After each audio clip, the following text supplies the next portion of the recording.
ఒక ఉగ్రవాదికి అనూహ్యంగా సాధారణ బెయిల్ లభించింది. అది ఎలాగో చూడండి. కశ్మీర్కు చెందినటువంటి ప్రముఖ విభజనవాద నాయకుడు షబీర్ అహ్మద్ షా. ఇతడి గురించి ఒక ముఖ్యమైన వార్త. 2018లో భారతదేశంలో ఉగ్రవాద నిధుల సేకరణ, టెర్రర్ ఫండింగ్ కేసులో అరెస్ట్ చేశారు ఇతన్ని.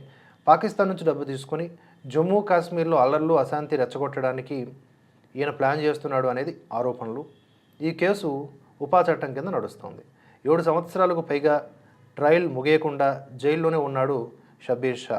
ఇప్పుడు సుప్రీంకోర్టు మార్చి 12, 2026న తీసుకున్న నిర్ణయంలో అతనికి సాధారణ బెయిల్ మంజూరు చేసింది.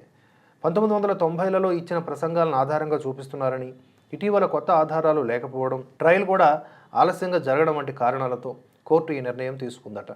ఇలాంటి కేసుల్లో బెయిల్ ఇవ్వడం కష్టమే అయినా ఎక్కువ కాలం జైల్లో ఉంచడం సరికాదని, న్యాయ విధానం ప్రకారం త్వరగా విచారణ జరగాలని కోర్టు సూచనలు చేసినట్లుగా ఉంది. ఇప్పుడు షబీర్ షా బయటకు వచ్చే అవకాశం ఉంది, కానీ కోర్టు షరతులు పాటించాల్సి ఉంటుంది. ఏదేమైనా కూడా అతని మీద ఉగ్రవాది అనే ఆరోపణలు ఉన్నాయి. 7 సంవత్సరాలుగా జైల్లో ఉన్నాడు. మరి ట్రయల్ ఎందుకు స్లోగా నడుస్తోంది? అధికారులు పడుకుంటున్నారా, లేకపోతే అంత సమర్థవంతమైనటువంటి వ్యవస్థలు ఇంకా లేవా మన భారతదేశంలో? అలాగే కోర్టు కూడా ఏముంటుంది, 1990లో మాట్లాడినటువంటి ఆధారాలు తప్ప కొత్తగా ఏమీ లేవు కదా, ట్రయల్ కూడా లేటుగా నడుస్తుంది అంటున్నారు కదా. అయితే ఇప్పుడు వదిలేశారు కదా, కొత్త ఆధారాలు వస్తాయేమో చూడాలి మరి.